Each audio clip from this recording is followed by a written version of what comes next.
জমিয়ে আজকে ভেঙে দেখবো কত টাকা জমেছে। এই ভাইরাল লক্ষ্মী ভাঁড়টা আমি 1 বছর আগে কিনেছিলাম। 1 বছর ধরে অল্প অল্প করে টাকা জমাতাম। আর এটা কিন্তু কাস্টমাইজ একটা লক্ষ্মী ভাঁড়। একদিকে আমার ফটো আছে আর একদিকে 500 100 টাকা করে পয়েন্ট করা আছে। যেমন টাকা ভরবে একটা একটা করে দাগ দেবে আর পুরো দাগ কমপ্লিট হয়ে গেলে 1 লাখ টাকা জমে যাবে। আর পুরো 1 লাখ টাকা হওয়ার আগেই লক্ষ্মী ভাঁড় পুরো ভর্তি হয়ে গেছে। এর মধ্যে আর কোনো টাকাই ঢুকছে না। এতটা আমি জমিয়েছি আর উপর দেখো আমার নামও লেখা আছে। আর টাকা বার করার জন্য এই নিচেটা খুলতে হবে, নিচে দিয়ে টাকা বার হবে। উপর থেকে আমি স্ক্রু ড্রাইভার গুলো যেগুলো ছিল সেগুলো খুলে একদিকটা পুরো বেঁকিয়ে এইভাবে খুলে দিয়েছি। আর খোলার পরে দেখো টাকা পুরো ভেতরে ভর্তি, জানি না কত আছে। তো আমি এখন সব বার করে নিচ্ছি। তো এখন বার করে তারপরে গুনবো কত টাকা আছে। আর এগুলো বার করতে না অনেক অসুবিধা হচ্ছিল। নর্মাল লক্ষ্মী ভাঁড় তো ভেঙে দিলে বা কেটে দিলে পুরো বেরিয়ে যায়, কিন্তু এগুলো না বেশি জোরে টানলে আবার টাকাগুলো ছিঁড়ে যাওয়ার ভয়টা আছে। তাই জন্য আস্তে আস্তে সব টাকা বার করলাম। আর বার করতে করতে অনেক টাইম লেগে গেছিল। আর পুরো লক্ষ্মী ভাঁড়টা ফাঁকা করে এবার চলো এই টাকাগুলো গুনে দেখবো কত টাকা আছে। টোটাল আমার এতগুলো টাকা হয়েছিল। সবগুলো টাকা এক জায়গায় করে এবার গুনি চলো। আর যার যার এরকম ভাইরাল লক্ষ্মী ভাঁড় আছে তারা কমেন্ট করে বলো তো তোমাদেরও কি পুরো লক্ষ্মী ভাঁড়ে 1 লাখ টাকা ধরেছে?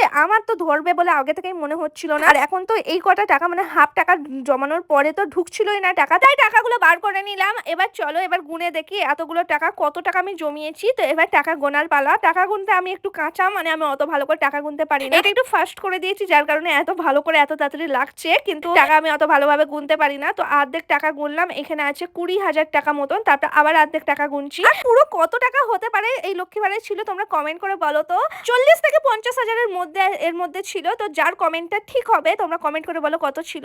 যে ঠিক বলতে পারবে তার কমেন্ট আমি পিন করব। আর টাকা গুনতে গুনতে আমার বর চলে এসেছিল, বলছে দাও আমাকে পুরো টাকাটা দিয়ে দাও। তারপর আমি বললাম যে না দেবো না, দেখো 500 টাকা নিয়ে দেখো চলে গেল। আর এই টাকাগুলো দিয়ে কি করব আমি সেটাই ভাবছি। তো তোমরা কমেন্ট করে বলো তো এই টাকাগুলো দিয়ে কি করা যেতে পারে, কি কিনতে পারি আমি বলো তো।